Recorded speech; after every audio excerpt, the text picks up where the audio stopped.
Crank up the volume and get ready for real-world bird hunting by listening to the Wingmen podcast by Eastman's. Now your host, Todd Helms.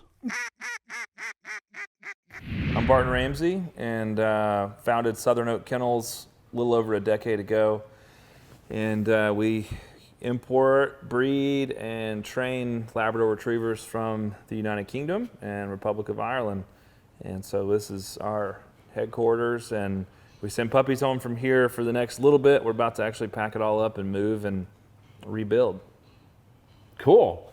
Well, thank you for having us here today. I mean, you had a pile of people when we walked in. Yeah, we had 2 litters going home today. One from, we have a sort of a separate facility that's an extension of headquarters where a lot of our litters are whelped, and a lady named Lynn Reed kind of raises puppies for us. She's awesome at it.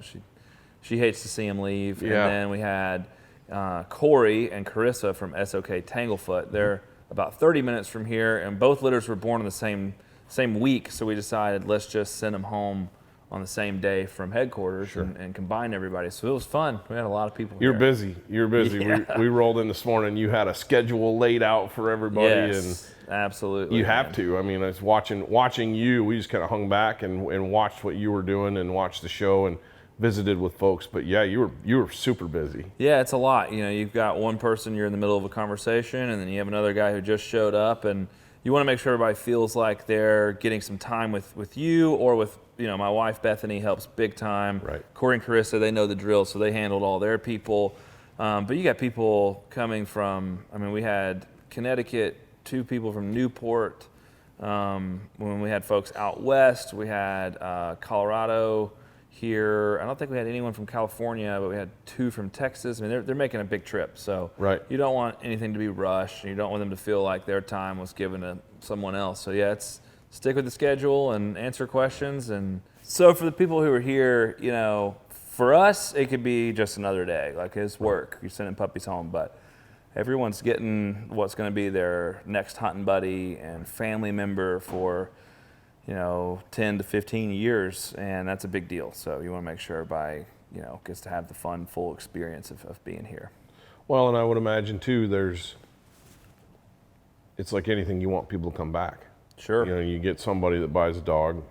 The dog's only part of the equation. You know, they want to feel like they're part of the Southern Oak Kennels family, probably, for lack of a better word. Yeah. You know. Yeah, we try to make that happen for sure. And we said early on, we had a few people that bought dogs from us who had purchased dogs in the past from other places, and it kind of baffled me, like, why didn't you go back there?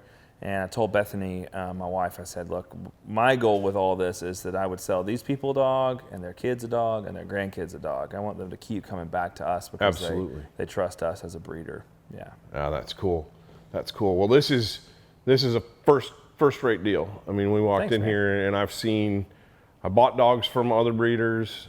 You see the dogs on the tailgates at sporting goods stores, and you know, but I know for me, I had a quality British Labrador. I still have at home, and it got to the point where I need another one. Yeah. And I start looking around, looking at who's doing what, looking at who's got what dogs, and I am no pedigree expert. I am no bloodline expert, but looking at what you guys do, looking at how you run your operation, how you handle yourselves, and have branded this and built this brand. I was impressed. Thanks, man. We appreciate it. I mean, what's the process? What's the thinking? Because there's definitely it doesn't just happen. Right. You got to build it. Yeah, you know, before doing Southern Oak Kennels, I was in church ministry, and part of my job was to create community and help community to flourish in a group of people that were centered on a singular sort of passion. Sure. And I was able to take that, and when we started Southern Oak Kennels, it just sort of naturally became what I would do. Is it wasn't just about the dogs. It was about, hey, I want people to feel like they're a part of a community. Dogs are something that people are very passionate about, for good and for bad, you know, better or worse. And if you can build some community around that, which I think we've done with our social media, with here, this place, with our events that we do, and with just bringing people together around something that they love, which is their dog. That really is what built the brand for us. We didn't have to do as much work on branding as much as we did building a community, and our community became the brand. So it was really fun doing it that way. And the other part of that equation is you still have to have dogs that meet the standard and that are what people expect. So you have a really killer brand, and after a year or so of selling people dogs that don't make the cut, then the word gets out. So we really emphasized a lot on having dogs that we like, dogs that are, this is what I would want to own, this is what I would want to hunt over, this is what I do hunt over, and that's what we're going to produce. Yeah, and I think that's wise. I look at, we've all hunted around good dogs and, for lack of a better word, bad dogs, or dogs that aren't maybe not handled the best or haven't been trained well. Yeah. And it's kind of like the good dogs stand out. Sure. The dogs that are well handled, that are well behaved, that have all those things. And you look at, I'm sitting here in this room and I look at just the photos, the photography on the wall, and that immediately in the picture over here, I don't know which dog is that. That's Scarlet. That's Scarlet. Yeah, it's my daughter's dog. And that's a super famous picture. Yeah. And that's one of those pictures that makes you look at that photo and you think, that takes you right back to those days when you were hunted around those good dogs. Sure. And you're like, I want to own a dog like that. Yeah. That picture screams, I want that. Yeah. That was what drew me. That was honestly what drew me to you guys. Corey and I were talking earlier about, it's great to have a dog that does all those things, but if I can have a dog that looks good at the same time. Yeah. And quite honestly, your dogs look amazing. Thanks. Yeah. Well, I had a guy tell me early on that life's too short to have an ugly dog. And I was like, that's a good point. And the biggest thing is I think a lot of times we make either ors out of both ands. Right. And looks it's on down. I have to have conversations with people sometimes and they get real ticky, like, well, I'm not sure if I want one out of that female because I like the way this female looks a little better. And I'm like, hey, we have pretty dogs. They fall within different sides of this spectrum, but it's in the middle of a bell curve of, too chunky and can't do the work, and too thin and doesn't look like a lab anymore. I want the thick, big head, big shoulders, but I want athlete, and we've really, for us, you're not going to make pretty puppies out of not pretty parents. I agree. So on the flip side of that, we're not going to make gun dogs out of not gun dogs. Right. So we have dogs that can do the work, they look the part, and then, if they don't, then we find a great place for them and keep on trucking. And it's interesting you say that you're not going to make a gun dog when you don't out of non-gun dogs. Right. And I think that's huge, and that's another part of the equation for me was deciding on Southern Oak Kennels was I watch what you guys do. Yeah. Anybody can watch what you do through your social media feeds, through working with other brands. Yeah. They can see your dogs at work. Sure. And they flat out perform. Yeah. I mean, when you watch Cedar, for example, you and Corey were talking about a hunt that you were on earlier this year, or last year. Yeah, last season. And Cedar and his half brother, Arden, yeah, were just smoking yeah geese. And you watch that on camera, you watch the videos you post on social media, and you're like, oh, that's what I'm talking about. Sure. Yeah, we always strive when we're on hunts like that, and it's a good one, it's a real banger, and you're filming for Instagram.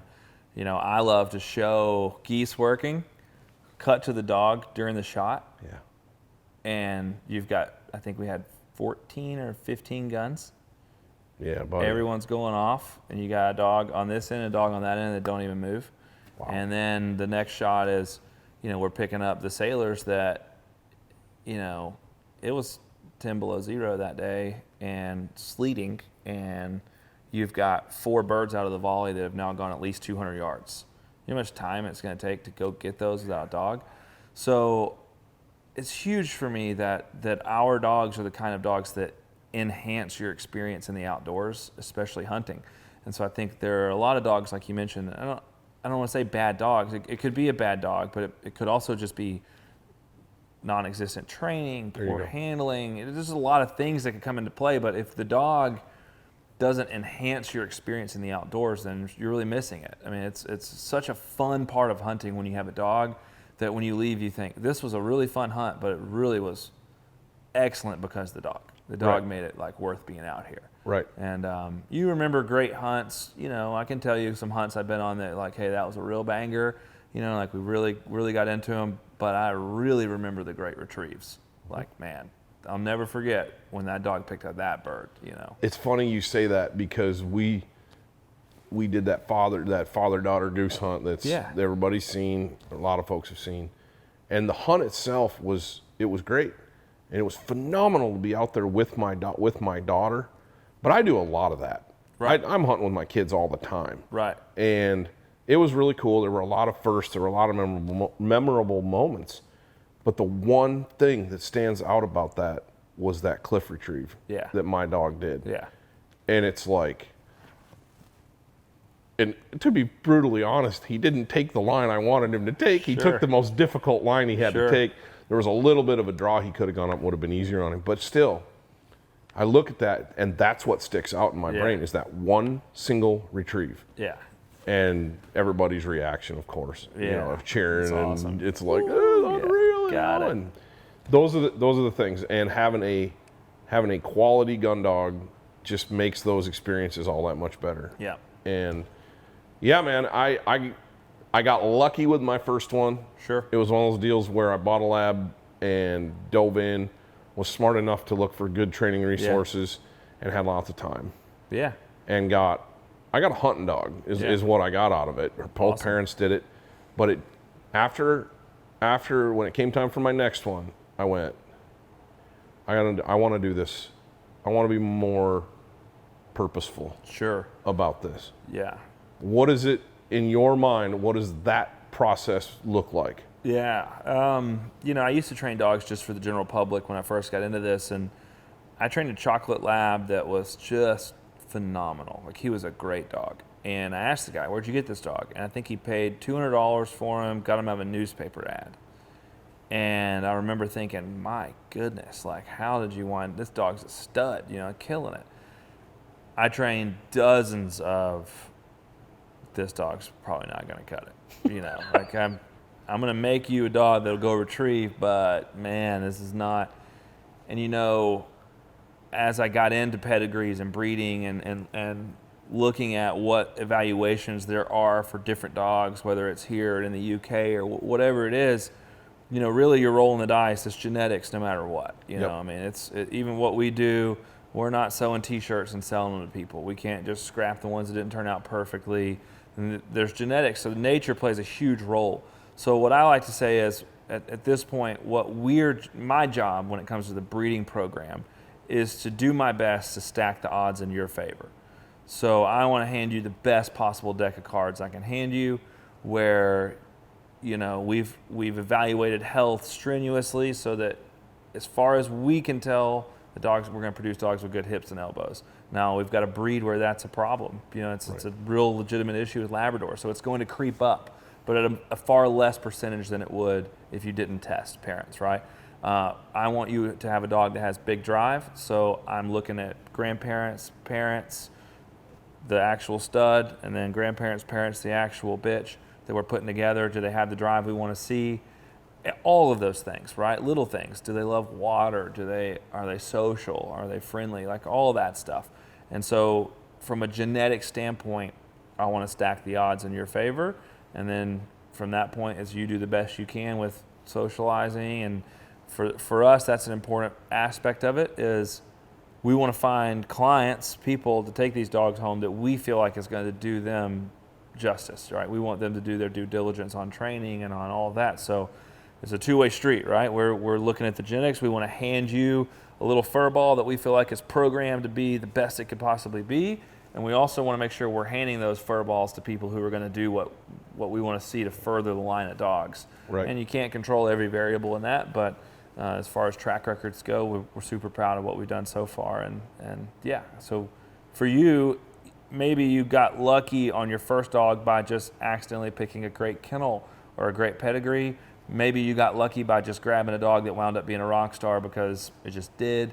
And that can definitely happen, but it's usually the second dog where people are like, okay, Yep. I'm trying to get that again. Yep. I don't want to gamble Yep. as much as possible. I'd like to try to, at least line up as much as I can do to ensure that I get something like that. Right. Then that is exactly what I did. It was one of those things I got lucky the first time, and I had a schedule, single, working afternoon shift. I mean, you want to talk about putting time into a dog. Yeah. Just hours and hours, and because it was fun. It was all I wanted to do. It's a fun project. Everyone's first dog is usually their best dog. No pressure on your new pup, but it's very hard to replace that first dog. In fact, when people call and Drake or Rex or whoever the first dog was has passed away, and now they're looking for that dog again, I'm like, I'm gonna stop you right there. I can't do that. Yeah. We can't do that. Like, you could go. I've repeated matings before, and the second litter is totally different than the first.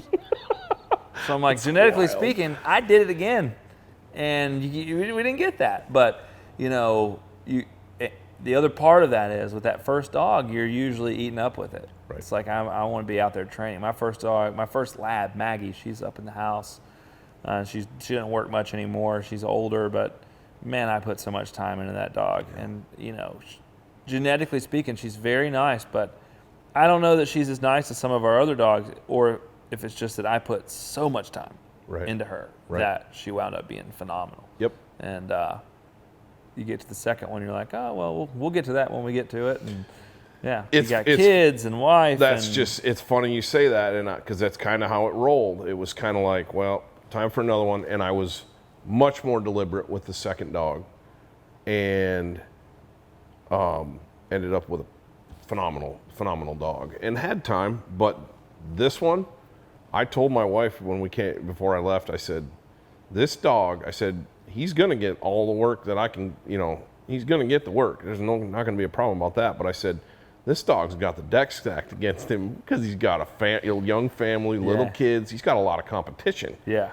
Where there was no competition for either of the other two. So it's definitely interesting, and I'm stoked about the process, and I'm excited to put CGA to work, to put Cornerstone Gundog Academy to work.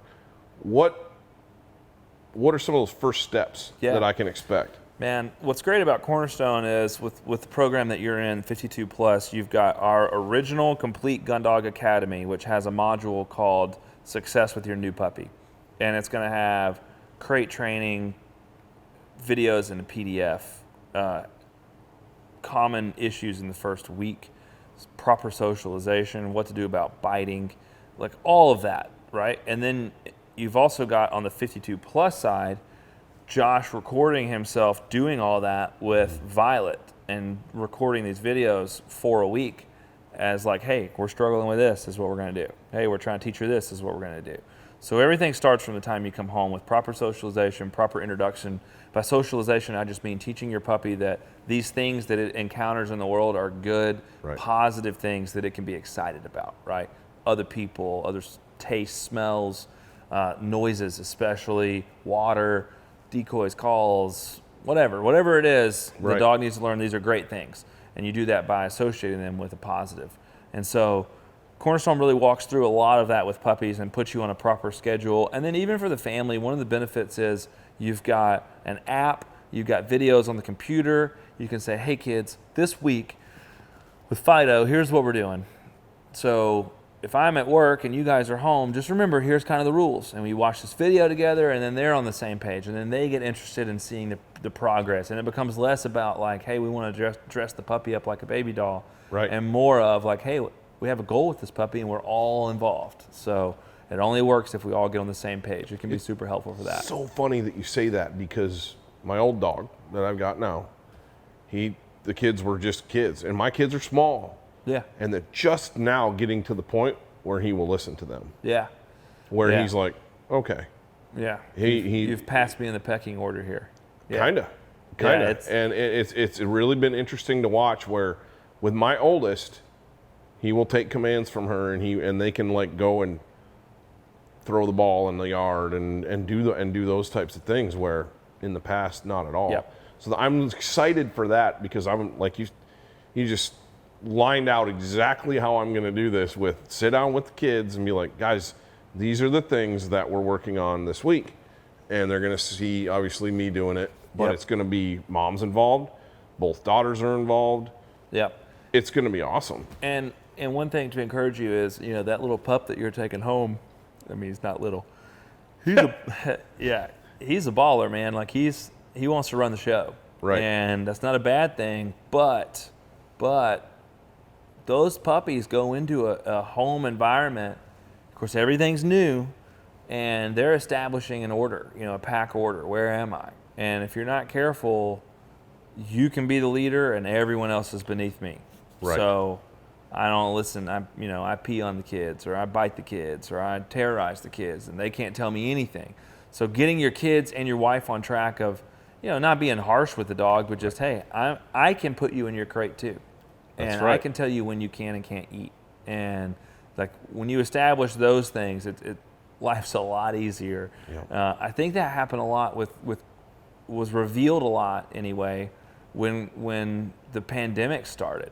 We saw a huge spike in sales with Cornerstone. Huh. And of course people were home. Right. And they're working from home and whatnot. But I think what happened was, at least I've talked to a few people, and my thoughts are, some guys started working from home and realized, man, when I leave or when my wife's trying to deal with my dog, he's a jerk.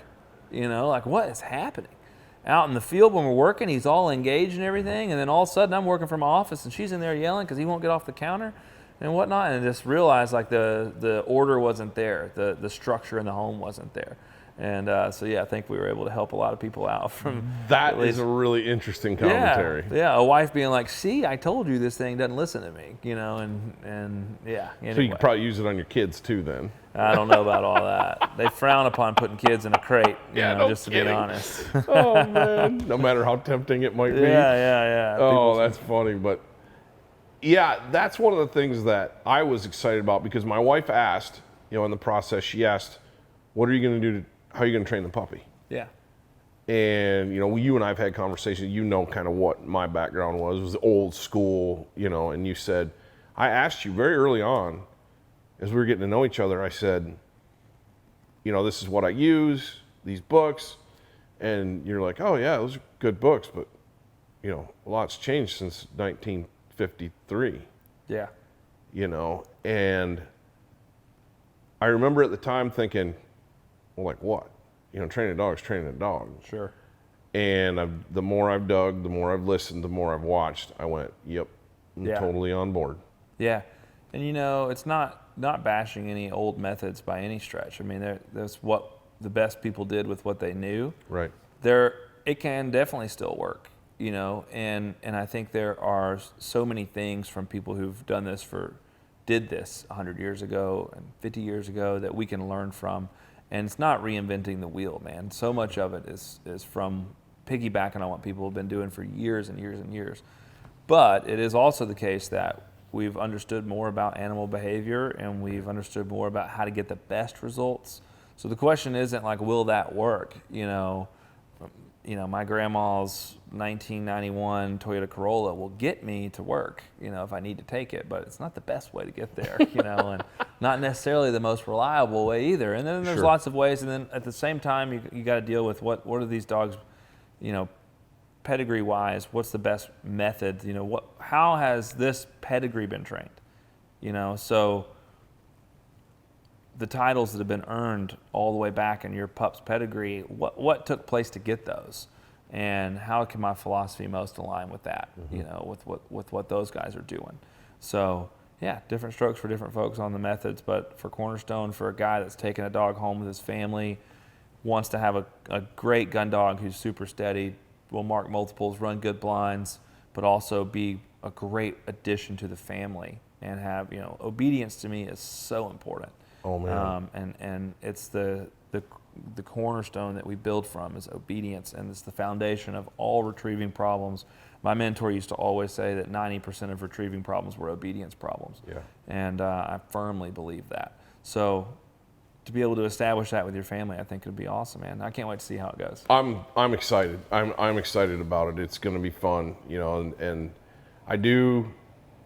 The kids kind of know what's coming. a little bit. My wife kind of knows what's coming a little bit, and having the luxury of a seasoned veteran in a dog at home, that is just, he just does what you tell him. Yeah. They know what it looks like. That's when awesome. It's like, no, you don't, he goes through the door last. Right. You know, Right. or, you know, he has to sit before he does this or this and that. Those expectations are there. Yeah, which is huge. And it's, so that's going to be nice. That's Yeah. going to be nice. But, well, yeah, I can't wait. I can't wait. But why, so I'm going to take this in a completely different direction. Why British dogs? Oh man, quite an uproar the last few weeks over an article I wrote years ago, which I still agree with.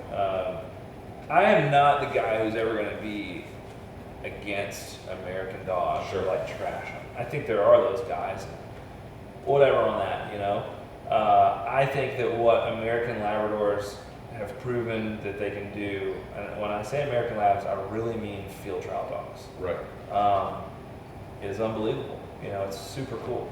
The distance of the marks, and you know, there's a guy that was writing stuff on social media about us, and just he said the reason that these trials were started is because one guy thought his dog was better than someone else's, and they had to find a way to prove it. I agree with that. You know, hunt test is, hey, there's a standard here. Does my dog measure up? Field trials is, hey, who's got the best dog out here? And field trials in the U.S. kept getting bigger and bigger and bigger and bigger because, hey, that dog's really better than all our dogs. Now we've got to rise to that standard. Well, how do we do that? Well, let's make the mark further. Let's make the blind further. Let's add more marks. Let's add more factors. Field trials in the UK stayed extremely traditional. And over there, what they want to know is, on a 1 or 2 day shoot, which dog is the one that, as us 4 judges, would most want to hunt over? On a normal shoot, so they're shooting live birds. Every retrieve is different. Steadiness is a huge deal. The evaluation procedure is what makes them different. And so there are just labs that are labs. You know, labs that are just bred from someone here in the U.S. and they're not American field bred or British field bred. They're just Labradors, right? What I'm talking about is the top end of the pedigrees, the dogs that have accomplished the most in both countries. And the difference is, I mean, it's honestly, on your way down here, you ate Chick-fil-A for the first time, right? Yep. Culturally speaking for us, that's like a really normal thing, right? Like Chick-fil-A is where we go after school, just drive through, grab something real quick, right? But where you're from, it's not a normal thing. It's not even really in existence. My kids are from Mississippi.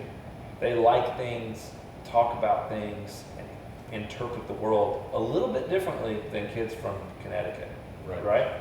They're still kids, right? Their core, there's still a lot of similarities. For Labradors, we're just talking about some cultural differences on expectation. And when you build these dogs for over 100 years, or in the U.S., even just 50, 60 years of this type of competition, you wind up with a dog that is a certain way. And while I really appreciate the American field trial side of things, I've never even trained dogs to that level. That's such a, people are like, well, you've never done it. No, I haven't. I've never done that, right? It's like Kamala Harris the other day. You haven't been to the border. Well, I haven't been to Europe either. You know, like I'm not saying that I can talk what they do. I don't talk the talk with them because I've never walked that walk. For what I think my clients, American waterfowlers, who may dabble in hunt tests. We have a lot of people who run hunt tests. I mean, you just bought a puppy from us out of a female who is, I think, 4 for 4 in season, 5 for 5 and finished and done. Like whatever it takes to get her HRCH, she didn't fail a test, she nailed it. Like that's not the thing, that's not the flag that we fly really high, right? Our dogs are capable of doing it on that level, but we are selling dogs mostly to people who want a hunting dog who kills it in the duck line and chills out in the house. And I think the system of evaluation in the UK is where I can find that the easiest, right? It's where I'm comfortable finding that. And so that's why I breed those dogs. Not because they're better than American dogs in any stretch. They're just different, and those differences is kind of a niche that I like to live in, and I've become comfortable in understanding it. It's interesting how you talk about it like that, about the different cultural things. You hit my philosophy and my needs and my wants on the head with, I want a dog that can go out, kill it in the field. You know, duck hunt, goose hunt, a pheasant hunt, whatever situation I need to put that dog in, is going to just be great. And then come home and be chill. Yeah. And fit in. Go stand and go row down a river in a drift boat for a day of fly fishing and not tear the boat to pieces. Yeah. Because you can't sit still. Or not, whatever. That's exactly what I need. And that was what I saw early on with your philosophy and with your dogs, seeing them, like I said, seeing them on camera, seeing them with other brands, seeing them here and there. And I went, yeah, I'm sold. I'm sold. That's exactly what I'm looking for. Good, man. The message is getting through. Yeah. I'm glad. No, it's awesome. And don't get me wrong. One last point on that. I'm not saying that American dogs can't do that. Right. You know what I mean? Right. There's definitely some that can. I'm just saying I'm very comfortable with what I know British dogs are capable of doing in that regard, and that's what I know. Right. So, yeah. It's kind of like being brand loyal because this brand of hunting clothing, I know my sickest stuff is going to perform every single time that I need it. Yeah. I know my ZZ shotgun or Federal ammunition or whatever is going to do exactly what I want, what I expect out of it every single time. Yeah. Does other stuff work? Probably so. Absolutely. Yeah, but this is what I know, and I'm really comfortable with it. Yep. So Completely agree. So what advice, going home, we were talking earlier about, I have a little bit different travel arrangement. No, you don't say. Than most people. Yeah. It was like, getting a puppy that lives on the other side of the continent wasn't hard enough. I had to add in factors to make it even more challenging. Sure, man.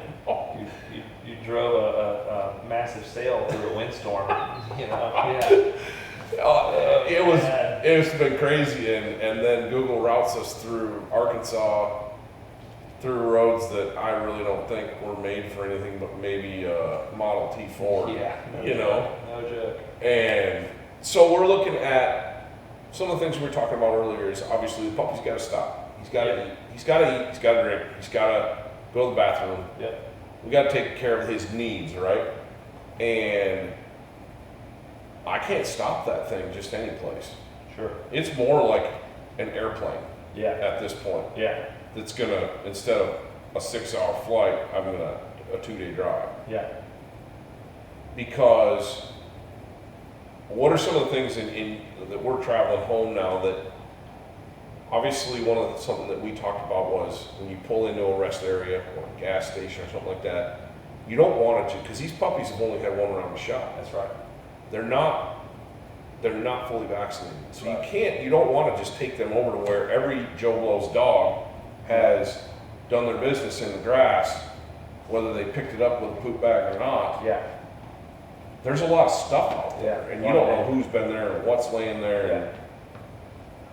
And so that's the idea, is you don't do that. You stop where nobody else you think is going to stop. That's right.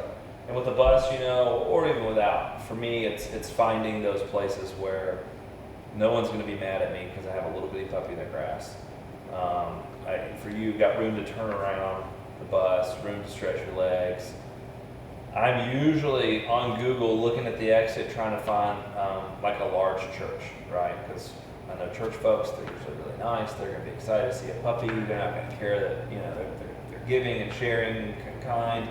So, and a large church has a huge parking lot. So I'm going to go find a place, find their grass, let my puppy do his business, clean up, and on the road we go. And I know there probably wasn't another dog there this week, making a mess, leaving parvo or whatever else. Right. So exactly. yeah, that stuff is usually first on my priority list because I can find diesel at just about any stop, and there's truck stops everywhere that we can get what we need. But for the puppy, priority for me is finding somewhere clean and safe. Good thing about puppies is they don't really like to explore too much at this age. Right. He's going to follow you like a little duckling, That's what we were doing outside in the grass. I took him out to see if he'd do anything, and he was tripping on my heels. When he notices you're not there anymore, he's going to be running to find where you are. Exactly. So you're not going to have to worry about dogs running off or anything like that. My wife said, "Do you need a leash? Do you need to lead?" Yeah. And I was like, "No. I'll take one, just in case, but I won't need it." Yeah, no, you'll be good. You'll be good. And then knowing what you do from now on is important. this is how he's going to learn what the world is immediately. Like, litter mates are gone. He's kind of freaking out about it today. Oh, yeah. He's like, man, this is a big deal. Something's not right. You know, I don't know what it is. And even the little things, like not getting him out of the crate in that bus just because he's making noise is going to be tough. But you got to stick with the program, because if you get him out when he's making noise, guess what he's going to do next time? Make a lot of noise and expect he's coming to get me because I'm making noise. You know. So yeah, I would say from the moment you guys pull out of here, whatever you plan to do in the future, start it right now. Right. That's interesting advice, because you hear, it's good advice. I'm not saying that it's not. You hear a lot of, that first week, you don't really do anything with them. It's like, that's not. I start structure and start socialization. I don't have a lot of expectations. There you go. You know, like, hey, if I throw you a tennis ball and you'd rather go sniff that blade of grass, then okay, you'll figure that out. You know, I'm not worried about it.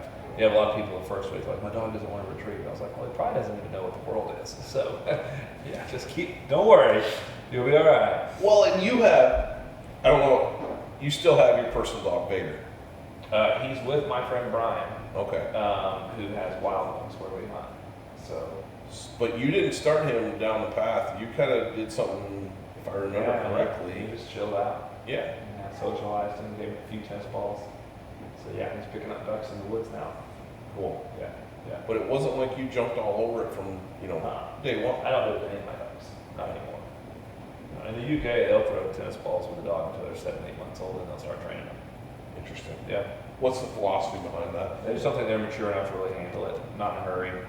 You know, mentally they develop pretty slow compared to some dogs. You know, over here you got dogs that are starting force fetch as soon as their adult teeth are in. Right. And over there they just don't do that. So these dogs, they come around a little bit slower mentally as far as just ability to handle what's going on. Right. And then they kick into gear. I got a 9-month-old out there I'm training right now, and man, he is sharp. Like 6 months he was a little punk, you know, and he couldn't pay attention for more than 10 minutes. And now he's every week I'm like, this is big progress that we're making. So, that's amazing. Yeah, and I don't ever really want to be in a hurry. I don't like hunting dogs that are under a year old anyway. Right. So if I can get that 8, 9, 10 month mark and start really making progress there, and when they're 12, 14, 15 months, we're ready to hunt, I'm very happy with that. For a lot of people, that's probably not going to be a realistic thing. Which part? About they're going to want a dog that is going to hunt pretty quick. Yeah, I don't know why you would hurry. You know what I mean? That's why it's great that you have a dog that's capable of hunting right now. Right. So this little booger you've got, he has no business hunting this year unless it's the very end of the season and he's 8, 9 months old and you're like, hey, we're going to go out and shoot some ducks in a dry field, and me and my buddy are going to shoot 2 or 3 ducks. So that kind of thing's different. Yep. But taking an 8-month-old with like 8, 10 guns in a pit and waxing geese is not smart. Too much. No, it's too much for him to handle. You'll ruin him. Right. We trained a young dog for a guy, and he took it hunting. And we told him, go easy. He's like a 1-year-old dog. He's never hunted. He's been trained. He knows how to do everything. First hunt was 8 guns. It shot 8 man limited ducks, and the dog was freaked out. Yep. And they were in an A-frame blind dog with no idea what, going all over the place. And I was like, look, that dog has heard like 1-2 shot. Go get the bird. You're talking about 8 times 3 shots of the big wads of ducks. Right. That dog is losing his mind. You got 24 booms going off at the same time, and ducks falling everywhere, and everybody's woohoo and yay, and he has no idea what's going on. So, And the energy levels through the roof. through the roof. And And the dog's dogs feeding don't on know how that. to handle it. You know what I mean? I mean, my kids can be that way. You go, give my kids a big lunch with a dessert, and you get in the car, and for 20 minutes they will lose their mind, and then they'll go to sleep. And it's like they couldn't help that. It's just how dogs are no different. You put them in that environment, they can't handle the stimulation. A lot. Right. So yeah, I'm never in a hurry. Not with dogs. If you're in a hurry, you're probably going backwards. There you go. It's interesting to hear you say that, because I think that's a philosophy I think that's old school philosophy, Yeah. and I think it's starting to now make a comeback. Yeah. But I think for a long time, I look at the dog I have now, and I'm lucky, we are lucky, that we did everything together and in small groups. Yeah. Sure. It was, I shot, I think when that dog I picked him up right about this same time of year, a little about April. Picked him up the end of April, We worked all summer long. And in the month between November and Christmas, between November 15th and Christmas that year, he picked up 63 rooster pheasants. Nice. That's super. And that was, me and him. Yeah. Just the two of us. Yeah. Which is great. That's great training experience. Right. But I was fortunate that I had that. Yeah. I look back, we were talking earlier about the things you look back at and about, I wouldn't do that again, or you jokingly like, well, I don't make mistakes, but right. Everybody makes mistakes, but that's one of the things that I'm looking forward to with this little guy, is having had those mistakes in the past and moving down that road of, I'm not going to do that again. I'm going to do, it's like having the third kid. Yeah. It's amazing the first one's still alive. I know the drill here. Yeah. Exactly. And so my plan for this fall is exactly what you said with him. Is he going to be old enough to tag along on some stuff? Yep. But not everything. Sure. Yeah. Not everything. Yeah. And the expectations can be set to like, hey, you're not the main dog. You're just here to learn. Right. And if we have a situation where you can learn something, then awesome.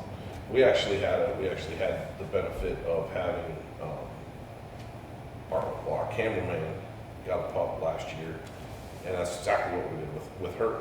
We just took her along. Yeah. She didn't have any expectations. She wants to go carry that ringneck around behind the blind. You want to play fetch with her? Do it. Sure. Did not expect that dog. And then it was like, you know what? It's getting cold. I'm gonna pack it in and take her home. Yeah. Sounds good.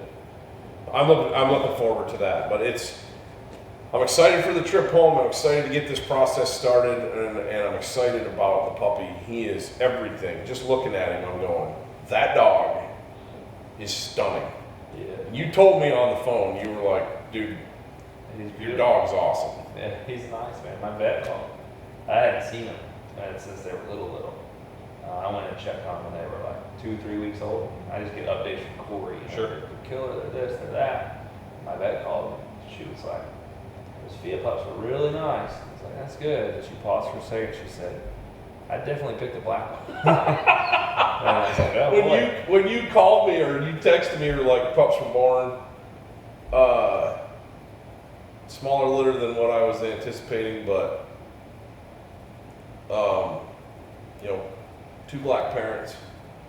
We're thinking, Dude, talk about rolling the dice, man. oh, absolutely. Yeah. Absolutely rolling the dice. It's weird odds on that. Because it's like, what were you looking for again, Todd? I said, I want a black male. Okay, there's one. One black pup in the litter. It's bizarre, man, which is cool. It's cool. I've had it happen before. We bred 2 black dogs and had 9 yellow puppies.